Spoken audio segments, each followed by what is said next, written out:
परंतु आपके गली मोहल्ले में से अगर उठकर कोई परमेश्वर के ज्ञान की आत्मा से परिपूर्ण है और वो बता रहा है अरे बेकार का आदमी है, पैदल चलने वाला, साइकिल पे आने वाला, ये क्या बताएगा, पसीना चूता है, इसकी कौन सुनेगा।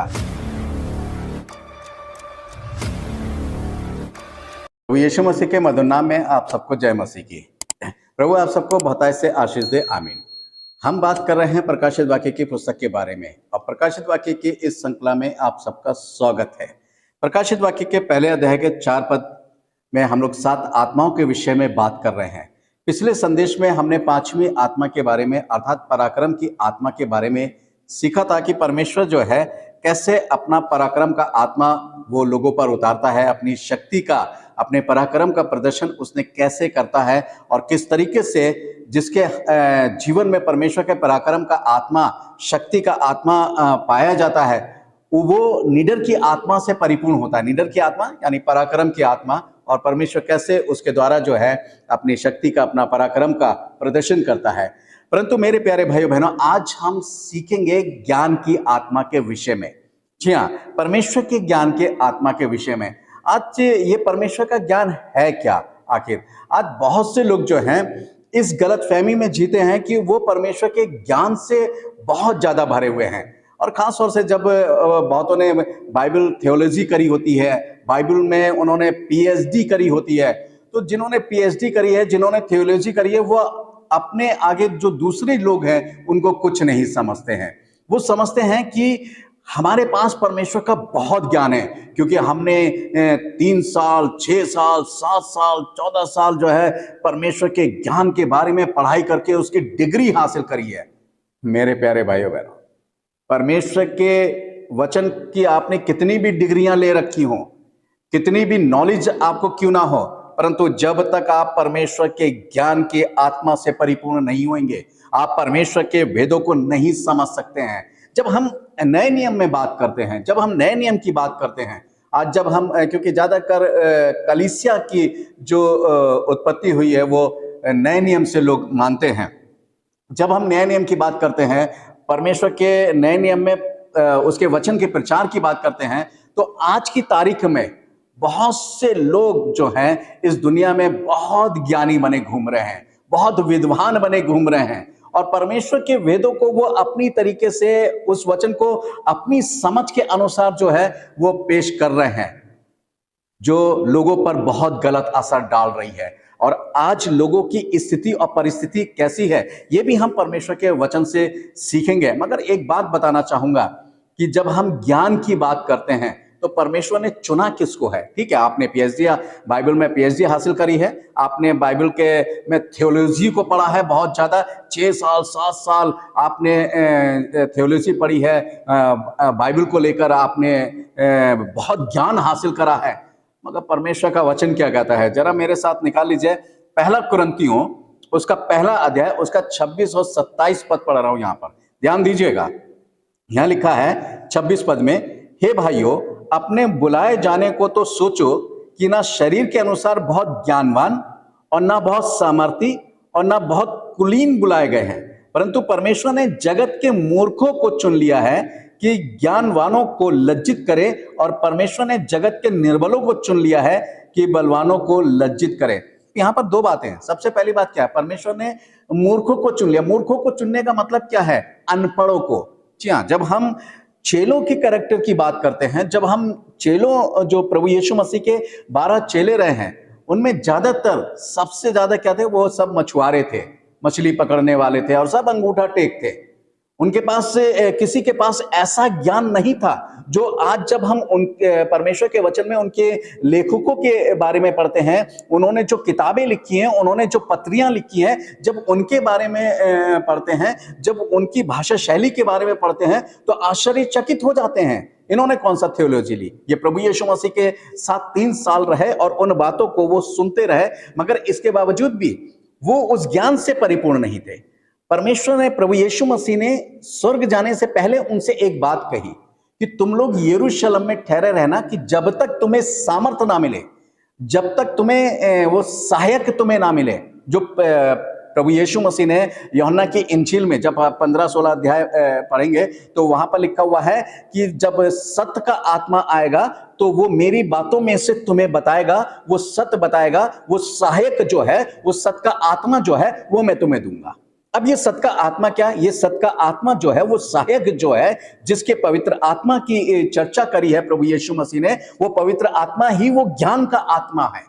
जी हाँ, वो ज्ञान का आत्मा है कि ये वो चेले तब तक वो ज्ञानवान नहीं रहे, मगर कब हुए? जब परमेश्वर का आत्मा उनके ऊपर उतरा, तब वो परमेश्वर के आत्मा ने उनको परमेश्वर के ज्ञान से परिपूर्ण किया, परमेश्वर के ज्ञान से भर गए।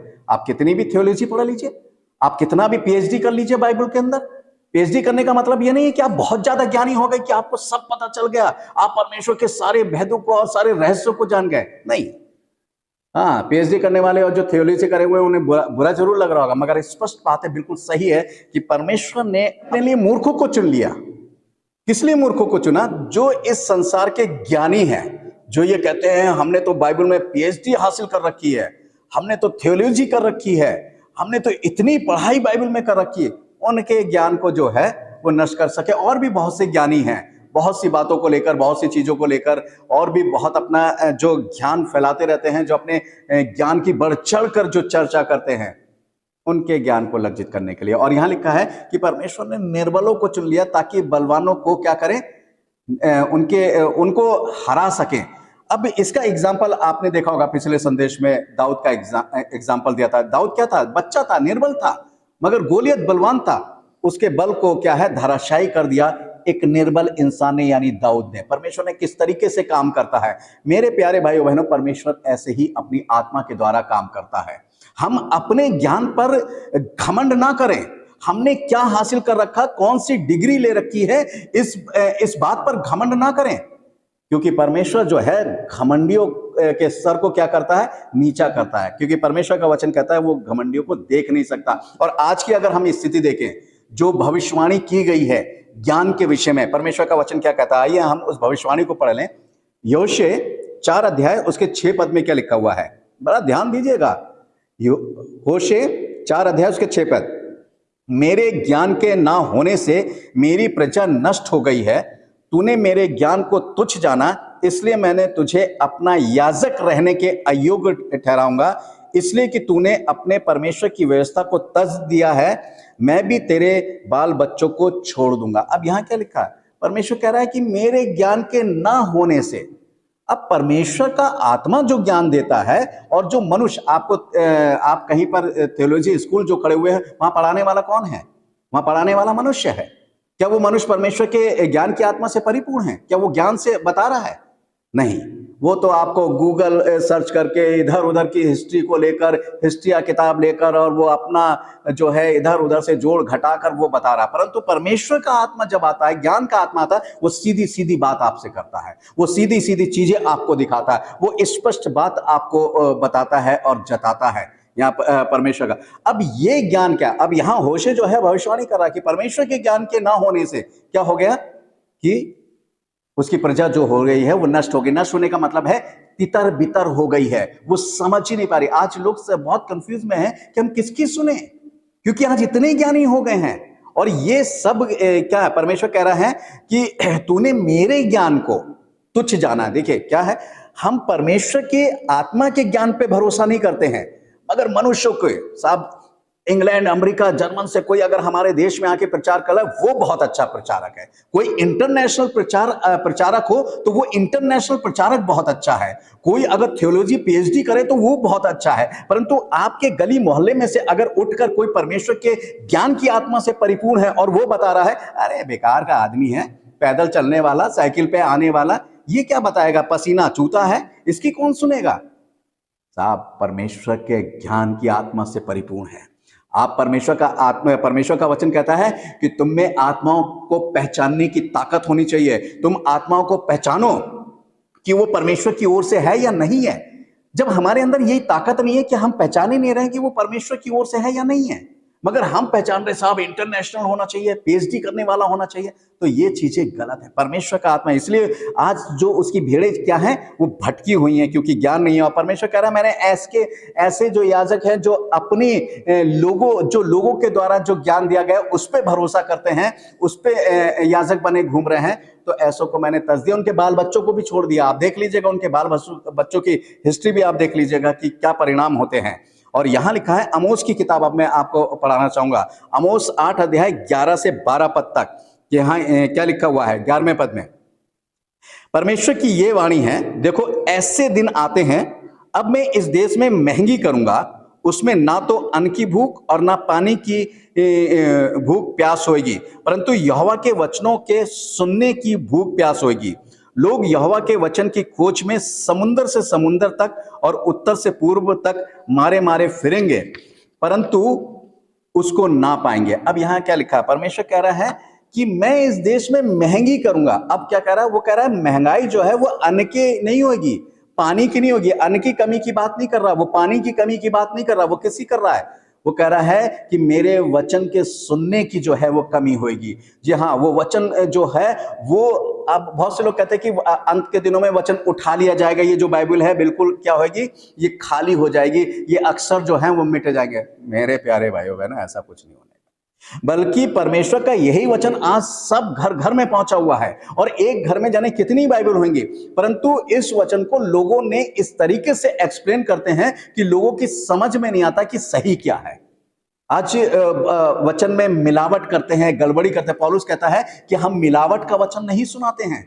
आज इतनी मिलावट हो चुकी है, इतनी मिलावट हो चुकी है कि लोगों को ये समझ में नहीं आ रहा है कि सही क्या है। और इसको पाने के लिए कि हमें एक सच्चाई मिल जाए, हमें परमेश्वर का सही वचन सुनने को मिल जाए, हमें परमेश्वर के सही वचन का ज्ञान मिल जाए, और वो जो है इधर उधर भटक रहे हैं कि वो देख रहे हैं कि किसके अंदर परमेश्वर के ज्ञान की आत्मा है। और किसी के अंदर अगर परमेश्वर के ज्ञान की आत्मा है तो हम उससे सीखे। वो पीएचडी वालों के पास नहीं जा रहे, वो थियोलॉजी वालों के पास नहीं जा रहे, वो इंटरनेशनल प्रीचरों के पास नहीं जा रहे हैं, बल्कि वो इधर उधर भटक रहे, खोज रहे, कह रहे समुद्र से समुद्र, वो देश विदेशों में जाकर परमेश्वर के उस ज्ञान को खोजने की कोशिश कर रहे हैं कि परमेश्वर की वो सच्चाई, वो ज्ञान हमें मिल जाए, जिससे हम परिपूर्ण हो जाएं। वो पाना चाह रहे। देखिए लोगों की आज दशा क्या है, लोग आज परेशान बहुत हैं, आज बहुत है। यहां तक लोग क्या कर रहे हैं, इतने ज्ञानी बन चुके हैं कि उन्होंने अपने आप को प्रॉफिट कहना शुरू कर दिया, अपने आप को खुद कह रहे हैं कि हम प्रॉफिट हैं, हम भविष्यवक्ता हैं। परमेश्वर ने कहा या नहीं कहा ये कुछ मतलब नहीं है।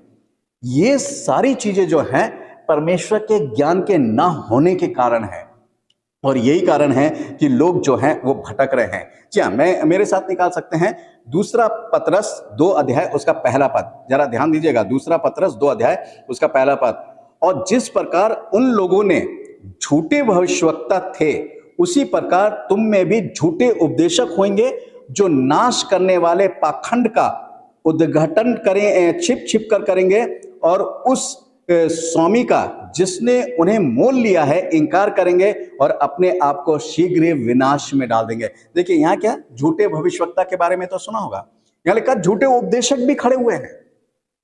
उनके उपदेश में क्या है, झूठ की बहुत सी बातें आपको देखने को और सुनने को मिल जाएंगी। उनके जीवन को देखिए कि वो देखने को मिल जाएगा कि किस तरीके से परमेश्वर जो के वो छुप छुप कर बहुत से ऐसे काम कर रहे हैं, परंतु सामने वो ऐसा उपदेश जैसे वो परमेश्वर के ज्ञान की आत्मा से भरे हैं। नहीं, ये चीज गलत है। और इसलिए तिमुथियो क्या कहता है, दूसरा तिमुथियो 4 अध्याय उसका 3 पद, जरा ध्यान दीजिएगा। दूसरा तिमुथियो 4 का 3, यहां लिखा है, क्योंकि ऐसा समय आएगा कि लोग खरा उपदेश ना सह सकेंगे, पर कानों की खुजली के कारण अपनी अभिलाषाओं के अनुसार अपने लिए बहुत तेरे उपदेशक बटोर लेंगे। जी हाँ, अब क्या है, और ये बात सही है, आज खरा उपदेश लोग जो है वो सुन नहीं सकते हैं, और जो खरा उपदेश सुनाता है उसके पास आपको भीड़ भी नहीं मिलेगी। जो लिपा चुपड़ी करके जो उनके अनुसार चलता है, नहीं सर भाई आप बिल्कुल सही कर रहे हैं, नहीं बहन आप बिल्कुल सही कर रहे हैं, आपको ऐसे ही करना चाहिए, अरे प्रभु दयालु है, परमेश्वर जो है सब कुछ है, आप कुछ नहीं 10 आज्ञा हैं, आप एक मान लीजिए बहुत है। अरे भैया ये कैसा वचन है, ये कैसी शिक्षा है, ये कैसा उपदेश है। यहां परमेश्वर का वचन क्या कह रहा है कि लोग जो हैं वो खरा उपदेश सह नहीं पाएंगे। अपने कानों की खुजली के कारण, कानों की खुजली का मतलब क्या है, अपने मन मुताबिक के अनुसार वचन को सुनना चाहेंगे। और आज ऐसे बहुत से पास्टर्स हैं, ऐसे बहुत से उपदेशक हैं, ऐसे बहुत से प्रीचर हैं जो लोगों की इच्छा के अनुसार उनके वचन को सुना रहे हैं कि नहीं बहन ये बिल्कुल सही बात है, नहीं भाई बिल्कुल सही बात है, आप बिल्कुल सही कर रहे हैं। ये इस तरीके से नहीं है जैसा परमेश्वर का वचन कहता है, जो परमेश्वर के वचन में लिखा है, जो परमेश्वर ने अपने ज्ञान का आत्मा उंडेला है, उस ज्ञान के आत्मा के अनुसार वचन सुनाना है। अगर उस ज्ञान की आत्मा के अनुसार वचन नहीं सुनाया जा रहा है तो इसका मतलब हम परमेश्वर के ज्ञान की आत्मा से परिपूर्ण नहीं है, हमें परमेश्वर का ज्ञान ही नहीं प्राप्त है और हम अपनी इच्छा के अनुसार बोल रहे हैं, अपनी समझ का सहारा लेकर हम परमेश्वर के वचन से बातचीत कर रहे हैं। मैं आपको बताना चाहूंगा कैसे हम परमेश्वर के ज्ञान को प्राप्त कर सकते हैं। देखिए, सबसे पहली बात, जब हमारा जीवन पवित्रता में होता है, जब हम पवित्रता का जीवन जीते हैं, तब परमेश्वर अपने आत्मा को हमारे जीवन में उंडेलता है, ज्ञान के आत्मा से हमें परिपूर्ण करता है। वो जो भी काम लेना चाहेगा, अपनी शक्ति का प्रदर्शन करना चाहेगा हमसे तो पराक्रम की आत्मा देगा। अगर वो बुद्धि का काम लेना चाहेगा तो बुद्धि की आत्मा देगा। ऐसे ही परमेश्वर अपने ज्ञान को फैलाना चाहेगा, अपने ज्ञान को बताना चाहेगा, अपने ज्ञान को लोगों तक पहुंचाना चाहेगा तो वो अपने ज्ञान की आत्मा से परिपूर्ण करेगा। मगर इसको कैसे प्राप्त किया जा सकता है? पहली चीज, नीतिवचन 2:5, तो तू यहोवा के भय को समझेगा और परमेश्वर के ज्ञान तुझे प्राप्त होगा। यहां परमेश्वर का वचन कहता है कि तो तू यहोवा के भय को समझेगा और परमेश्वर का ज्ञान तुझे प्राप्त होगा। जब तक हम परमेश्वर के ज्ञान को नहीं समझेंगे, जी हाँ, इसके बाद जो है ये छठी आत्मा के बारे में बात कर रहे हैं। सातवीं आत्मा जो है वो परमेश्वर के भय के बारे में है।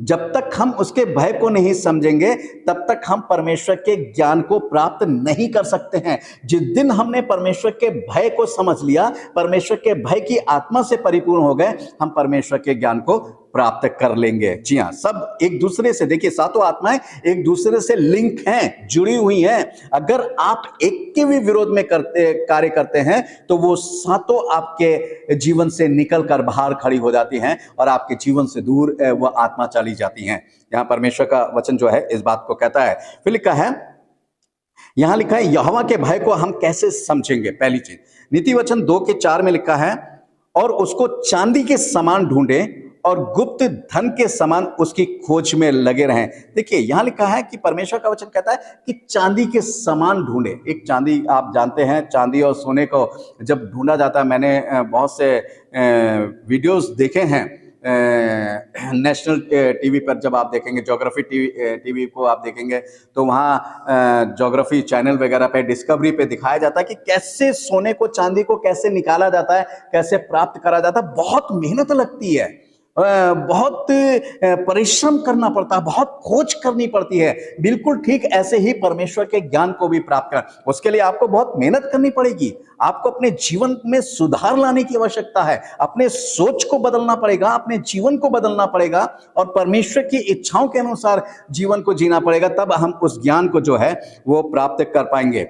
अब ध्यान दीजिएगा, परमेश्वर का भय जो है उसमें क्यों होना चाहिए और क्यों, मतलब कि हम उसके ज्ञान को प्राप्त कर सके। मीका 6:9 में लिखा है, यहोवा इस नगर को पुकार रहा है और संपूर्ण ज्ञान तेरे आत्मा का भय मानना है और राजदंड की और जो आज्ञा देने वाला है उसकी बात सुनो। अब यहाँ क्या लिखा है कि सबसे बड़ी बात क्या है, यहोवा जो है वो इस नगर को पुकार रहा है। अब वो नगर, जब हम नगर की बात करते हैं, जहां नगर की बात आती है वहां यरूशलेम से संबंधित बात होती है कि परमेश्वर यरूशलेम को पुकार रहा है। और लिखा हुआ है और संपूर्ण ज्ञान तेरे भय का मानना होता है। जब हमारे अंदर परमेश्वर के ज्ञान की आत्मा आ जाती है तो ज्ञान सबसे पहली बात जो हमारे अंदर डालता है कि परमेश्वर का भय मानो। अगर हम ज्ञानी हैं और परमेश्वर की ज्ञान की आत्मा से परिपूर्ण है तो सबसे पहले वो हमें यह सिखाएगा कि हमें हमारे अंदर परमेश्वर का भय होना चाहिए। और परमेश्वर जो है वो उनको पुकारता है और परमेश्वर की सुनना चाहिए। वो कहता ना कि और जो आज्ञा देने वाला है उसकी बात को सुनो, जो पुकार रहा है उसकी सुनना है हमें। जैसे आप मत्ती 17 अध्याय उसके 5 पद पढ़ेंगे तो वहां यीशु मसीह का रूपांतर हो जाता है, चेहरा बदल जाता है और पतरस ये कहता है यीशु मसीह से कि हम यहाँ पर 3 तंबू बनाए, एक तेरे लिए, एक एलिया के लिए और एक मूसा के लिए। तब एक उज्जवल बादल जो है, एक चमकीला बादल उन्हें छा लेता है और उसमें से एक आकाशवाणी होती है कि ये मेरा प्रिय पुत्र है, इसकी सुनो। हम किसकी सुन रहे हैं? हम जब दूसरे लोगों की सुनने लगते हैं, हम जब मनुष्यों की सुनने लगते हैं, हम जब मनुष्यों के ऊपर डिपेंड होकर अपना ज्ञान प्राप्त करते हैं और हम प्रभु यीशु मसीह की नहीं सुनते हैं, तो फिर हम क्या होते हैं? हम ज्ञानी नहीं होते हैं। और हम प्रभु यीशु मसीह की हमें सुनना है। वो कहता है इसकी सुनो, हमें प्रभु यीशु मसीह की सुनना। और प्रभु यीशु मसीह ने क्या कहा? अपने चेलों से कहा कि जब तक तुम्हें सत्य का आत्मा ना मिले, जब तक तुम्हें वो सहायक ना मिले, यरूशलेम से बाहर मत जाना। ये बात हम पर भी लागू होती है कि जब तक परमेश्वर के ज्ञान के आत्मा से हम परिपूर्ण नहीं हो जाते हैं, तब तक हम परमेश्वर के ज्ञान की बातों को ना करें, ज्ञान की बातों को एक्सप्लेन ना करें। पहले हम ज्ञान की आत्मा को अपने जीवन में ग्रहण करें, उसके बाद हम परमेश्वर के ज्ञान की बातों को करें। परमेश्वर खुद अपने ज्ञान की आत्मा के द्वारा अपने ज्ञान को हमारे जीवन से प्रकट करने लगता है, और जो सही में वचन के भूखे प्यासे हैं उन तक उन बातों को पहुंचाता है, उन तक उन बातों को, उन संदेशों को देता है। तो हमें परमेश्वर के ज्ञान की आत्मा से कैसे परिपूर्ण है, ये परमेश्वर का वचन जो है वह हमें सिखाता है। नीति वचन 17 का 27 पद है, ध्यान दीजिएगा। नीति वचन 17 के 27 में लिखा है, जो संभल कर बोलता है वही ज्ञानी ठहरता है, और जिसकी आत्मा शांत रहती है वही समझ वाला पुरुष ठहरता है। देखिए, संभल कर बोलने का मतलब क्या है? संभल कर यानी सोच समझ के बोलें। कुछ भी बोलते चले जा रहे हैं, कुछ भी कहते चले जा रहे हैं, किसी के विरोध में कहते चले जा रहे हैं। आप देखिए, आप बहुत से लोग जो हैं परमेश्वर के वचन को उठाते हैं, कुछ भी बोलते चले जाते हैं, किसी के बारे में भी बोलते चले जाते हैं, किसी के लिए भी कुछ कह देते हैं, किसी भी कलीसिया के लिए कह देंगे, किसी भी मनुष्य के लिए कह देंगे, किन्हीं भी लोगों के लिए कह देंगे। नहीं, बल्कि परमेश्वर का वचन कहता है कि संभल कर बोलो। पहले आप जांचो परखो कि वो परमेश्वर की ओर से है या नहीं है बात, वो परमेश्वर के ज्ञान की आत्मा से परिपूर्ण है या नहीं है, परमेश्वर के ज्ञान की आत्मा ने वो बात आपके जहन में डाली है या नहीं डाली है, या बिना डाले आप बोल रहे हैं, तो इसका मतलब परमेश्वर के ज्ञान का आत्मा आप में होकर बात नहीं कर रहा है। आप खुद अपनी मर्जी से बात किए जा रहे हैं और जो मुंह में आ रहा है वो बोलते। संभाल कर बोलना, खासतौर से परमेश्वर के वचन में कुछ भी लेकर खड़े होकर सुनाने लगना, ये सही बात नहीं है। और लिखा जिसकी आत्मा शांत रहती है, बिल्कुल शांत। कोई गाली दे रहा है, कोई कुछ कर रहा है, कोई कमेंट कर रहा है, कैसी भी बात बोल रहा है, कोई फर्क नहीं पड़ता है। उसे अपना काम करना, क्योंकि परमेश्वर का ज्ञान का आत्मा क्या होता है? उसे अपना काम करना होता है। दुनिया के लोग क्या कह रहे हैं, क्या बात कर रहे हैं, किस बात पे कमेंट कर रहे हैं, क्या सुना रहे हैं, कोई फर्क नहीं पड़ता है। और यही बात जिसके अंदर परमेश्वर के ज्ञान का आत्मा होता है, उसको कोई फर्क नहीं पड़ता है, क्योंकि वो ज्ञान का आत्मा से परिपूर्ण है और ज्ञान का आत्मा अपना कार्य कर रहा है, यानी परमेश्वर के ज्ञान को वो बिखेर रहा है, परमेश्वर के ज्ञान को वो बांट रहा है, परमेश्वर के ज्ञान को सबके जीवन में पहुंचा रहा है। बस उसका पहुंचाने का काम है। किसी के जीवन में कोई ज्ञान परमेश्वर के ज्ञान की बात जा रही है, कौन क्या देख के क्या कह रहा है, क्या, इससे हमें कोई लेना देना नहीं होता है। ये एक पहचान होती है कि ये आदमी जो है, ये पुरुष जो है, परमेश्वर के ज्ञान के आत्मा से भरा हुआ है। जी हाँ, नीति वचन 21 के 11वें पद में अब जरा देखेंगे क्या लिखा है। जब ठट्टा करने वाले को दंड दिया जाता है तब भोला बुद्धिमान हो जाता है, और जब बुद्धिमान को उपदेश दिया जाता है तब वह ज्ञान प्राप्त करता है। ध्यान करना, बड़ी सिस्टमैटिक तरीके से परमेश्वर का वचन चलता है। क्यों? ज्ञान का जो आत्मा होता है ना, वो बड़े सिस्टम में सिस्टमैटिक तरीके से कार्य करता है हमारे जीवन में। अब यहाँ क्या लिखा है, जब किसी ठट्टा करने वाले को, जो ठट्टा कर रहा है, मजाक बना रहा है, मजाक उड़ा रहा है, जब परमेश्वर जो है उसे दंड देता है, उसे डांटता है, तो जो भोला इंसान है सीधा साधा वो कहता, अरे भाई सही हो जाए, तो नहीं तो वो क्या होता है, वो बुद्धिमान हो जाता है। वो बुद्धिमान कि अब हमें भी सही चलना चाहिए, परमेश्वर का भय मानना चाहिए, क्योंकि परमेश्वर का भय मानना बुद्धि का आरंभ है। तो वो भी परमेश्वर का भय मानने लगता है, कहीं ऐसा ना हो कि परमेश्वर मुझे भी दंड देने लगे। है। ये बात जो है परमेश्वर का वचन एक ऐसा सिस्टम में जाता है कि दंड किसको दिया जा रहा है? ठट्टा करने वाले को। और बुद्धि की आत्मा से कौन परिपूर्ण हो रहा है? भोले और सीधे लोग। जब इस बात को कहीं ऐसा ना हो कि हम भी जो हैं दंडित हो जाएं। और यहां पर एक दूसरी बात और लिखी है, और जब बुद्धिमान को उपदेश दिया जाता है तब वे ज्ञान प्राप्त करता है। जब बुद्धिमान जो होता है, जब वो देखता है अरे परमेश्वर ने इस ठट्टा करने वाले को ऐसा दंड दिया, और वो क्या होता है, फिर वो कहता है कि परमेश्वर मैं तेरे ज्ञान की आत्मा से भी परिपूर्ण होना चाहता हूं। तब वो ज्ञान की आत्मा से भी परिपूर्ण हो जाता है। नहीं, परमेश्वर जो करता है वो सही करता है। ठट्टा करने वालों को और मजाक बनाने वालों को और बुरा करने वालों को और बुराई पे चलने वालों को परमेश्वर कैसे दंड देता है, जब वो ये देख लेता है तो जो बुद्धिमान होता है वो फिर परमेश्वर की ज्ञान की आत्मा से भर जाता है। और जब वो परमेश्वर की ज्ञान की आत्मा से भर जाता है तो वो परमेश्वर के ज्ञान को क्या करता है? वो चारों तरफ फैलाना शुरू कर देता है। जैसा परमेश्वर का आत्मा सिखाता है वैसा, अपनी ओर से नहीं।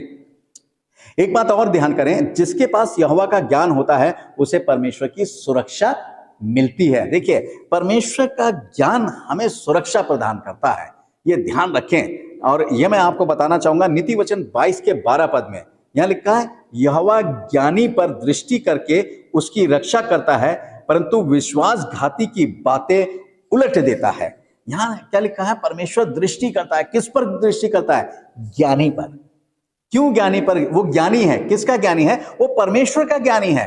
क्यों परमेश्वर का ज्ञानी है? क्योंकि वो परमेश्वर के ज्ञान की आत्मा से परिपूर्ण है। जो परमेश्वर के ज्ञान की आत्मा से परिपूर्ण है वो परमेश्वर का ज्ञानी है। परमेश्वर का ज्ञानी होने का मतलब है कि वो परमेश्वर के ज्ञान को फैलाने के लिए चुना गया है, परमेश्वर के ज्ञान को बताने के लिए चुना गया है, परमेश्वर के ज्ञान को लोगों तक पहुंचाने के लिए परमेश्वर ने उसका ज्ञान की आत्मा से अभिषेक किया है। जी हाँ, ये बड़ी गहरी बातें हैं। और जो विश्वासघाती होते हैं, जो बुराई करने पे लगे रहते हैं, उनको क्या कहता है? उलट देता है। उनकी जिंदगियों को उलट देता है, उनकी जिंदगियों को क्या करता है? खत्म कर देता है। परमेश्वर का वचन जो है बताता है। अब यहां पर एक बात ध्यान दीजिएगा, इसलिए हमें क्या चाहिए? हमें क्या करना चाहिए? होशे 6 का 3 पद पढ़ेंगे। यहां पर लिखा है होशे 6 का 3, आओ हम ज्ञान ढूंढें, वरन यहोवा का ज्ञान प्राप्त करने के लिए यत्न भी करें, क्योंकि यहोवा का प्रकट होना भोर का सा निश्चित है।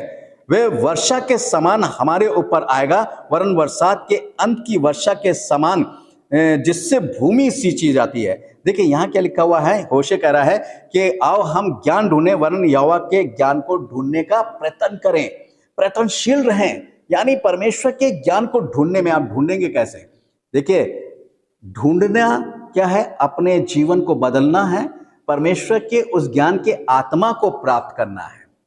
और जब हम परमेश्वर के ज्ञान को ढूंढ लेते हैं, ढूंढने का मतलब पाना, ढूंढने का मतलब होता है पाना है। वो मती में भी आपने देखा होगा, मती 7 अध्याय को जब आप पढ़ेंगे कि खटखटाओ तो खोला जाएगा, ढूंढोगे तो पाओगे, हैं। तो वहां पर क्या है? जब हम खटखटाते हैं तो हमारे लिए परमेश्वर द्वार खोलता है, और जब हम ढूंढते हैं तो परमेश्वर हमें मिल जाता है। यहां पर क्या है कि जब हम परमेश्वर के ज्ञान को ढूंढने की कोशिश करते हैं तो परमेश्वर कहता है, ये बड़े यत्न से मेरे ज्ञान को ढूंढने की कोशिश में है, मैं अपने ज्ञान की आत्मा से इसे परिपूर्ण करके उस ज्ञान को दूंगा। और फिर वो आशीषें कैसे मिलती है? देखिए, पहली बरसात और अंतिम बरसात जो होती है वो ब्लेसिंग को दर्शाती है, परमेश्वर की आशीष। आप देखते हैं जब पहली बरसात होती है बड़ी खेत खलियानों के लिए बहुत फायदेमंद होती है और मूसलाधार बरसात होती है, और जो अंतिम बरसात होती है वो भी बहुत मूसलाधार होती है और वो भी खेत खलियानों के लिए बहुत अच्छी और लाभदायक होती है। और उस बरसात के समान कंपेयरिंग की गई है।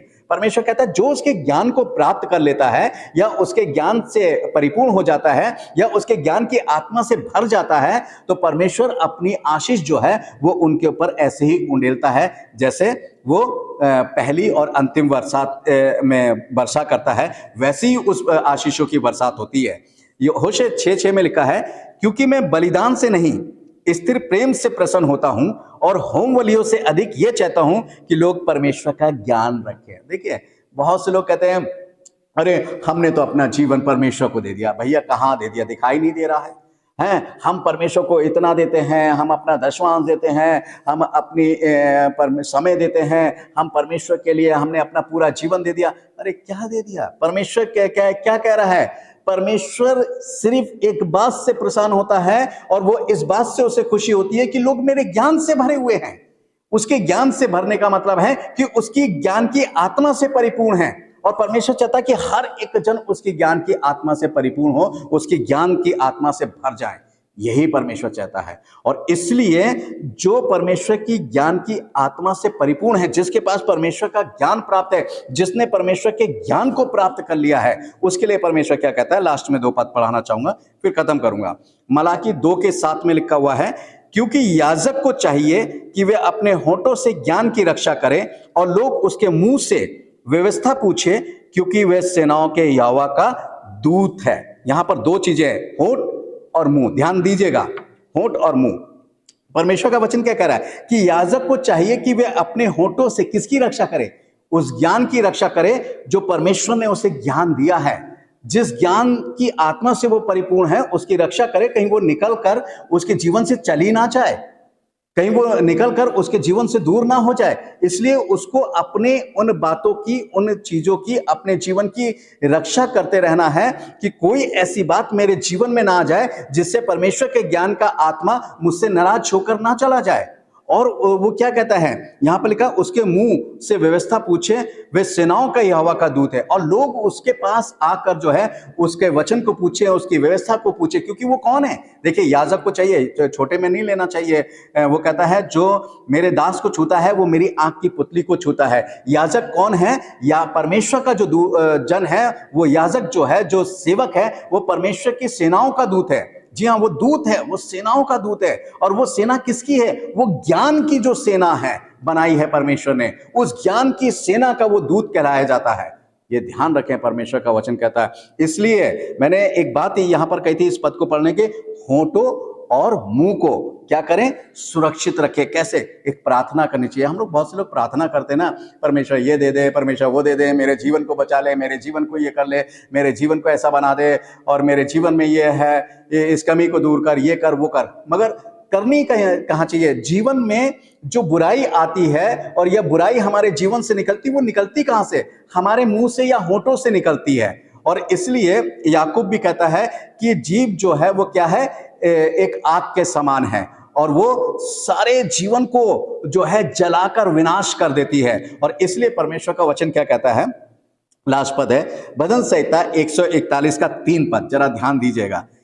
हे यहोवा, मेरे मुख पर पहरा बैठा और मेरे होठों के द्वार की रखवाली कर। देखो दाऊद यहां क्या कह रहा है, हे यहोवा, मेरे मुख पर पहरा बैठा दे, कि जो तेरे ज्ञान की बातें हैं, वो तेरे ज्ञान की बातें मेरे मुख से वैसे ही निकलने पाए जैसा ज्ञान का आत्मा चाहता है, या जैसा तू चाहता है। और मेरे होठों के द्वार की रखवाली कर, कि मेरे होठों से कोई ऐसी बात या कोई ऐसी गलत बात ना निकलने पाए जिससे वो ज्ञान की आत्मा मुझसे दूर हो जाए, या जिससे मेरा जीवन नरकीय बन जाए।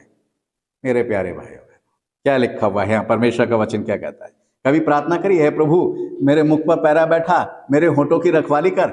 आज हमें यही करने की आवश्यकता है, ताकि जो परमेश्वर का ज्ञान जैसा दिया है वो ज्ञान हमारे मुख से वैसे ही निकलने पाए। आइए मेरे प्यारे भाइयों बहनों, परमेश्वर कहता है कि हम परमेश्वर के ज्ञान की आत्मा से परिपूर्ण हो जाएं, और उस ज्ञान को प्राप्त कर लें जो स्वर्गीय ज्ञान है, जो अद्भुत है, जो अनोखा है, जो सामर्थ्य ज्ञान है, उस ज्ञान से भर जाएं, और परमेश्वर के राज के खुद भी वारिश हो सके, और बहुत से लोगों को परमेश्वर के इस ज्ञान के द्वारा परमेश्वर के राज के वारिश बना सके। प्रभु आप सबको आशीष दे। आमीन।